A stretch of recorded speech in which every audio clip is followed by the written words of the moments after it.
Ayan, hello po sa ating lahat. So, kaibigan nga po ni Beyonce ay ibinuking.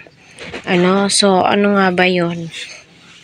Tiyak na maraming EDC ang matutuwa nga po dito, sa pabuking-buking ng kaibigan ni Beyonce. Sometimes po talaga ay wala po talagang ibang magbubuking sa'yo kundi kaibigan mo lang. Pero in a good way, wala naman pong masamang sinabi yung kaibigan niya po dito mas marami nga ang matutuwa kapag nalaman nga po ito. So, hello po sa ating lahat, mga ka-Team EDC, naway patuloy po nating suportahan si Kalingap Rob, Kuya Val, Kalingap Eds at ang buong team. Huwag po natin skip ang kanilang ads para sa ganun nga po ay marami pa pong kababayan po natin ang kanilang malingap. Ito po ay reviews ko patungkol nga po dito sa aking napanood kay Dr. Love.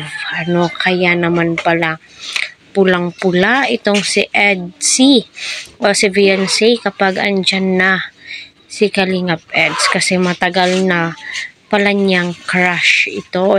Nako, ito na nga yung sinasabi ko at sinasabi ng karamihan So sana magtagal pa po ang kanilang love team kasi nga alam niyo naman po medyo ma-issue ngayon si Edu, pero gayon pa man alam kong mas marami ang sumusuporta sa EDC kasi nga po kita naman po natin humahatak na po ng million views ang mga video ni Beyonce.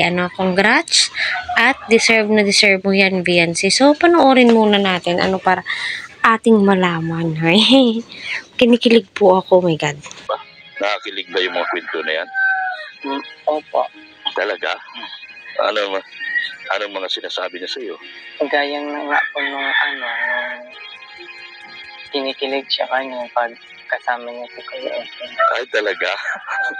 Close na close talaga kayong dalawa At pinapanood niyo na si Ido? Opo. Talagang crush ni Beyonce? Opo, lalong naging naging crush niya po nung na po sila magkita. So, ayun po narinig po natin kahit si Dr. Love ay talaga ba? May patanong pang ganon. So, si Beyonce ay matagal na niya pong iniidolo itong si Edu. Lalong-lalo na nung pinasabak nga po sila sa Kalingap serye or ito ay tandem or love team po, diba?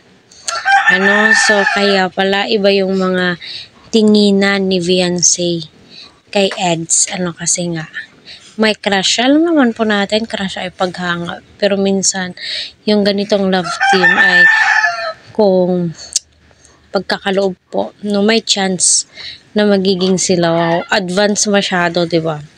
Alam nyo naman po, avid fan din po ako ng EDC.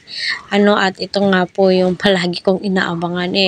Syempre, supporters po ako. Kung ano yung maririnig ko, masisihan po ako, lalong-lalo na po itong kaibigan ni Beyonce. Inilaglag pa talaga ang kanyang kaibigan, Ay, sino ba naman ang hindi matutuwa, So, baka sa susunod, naman po yung sasabihin ng kaibigan. At least, alam po natin,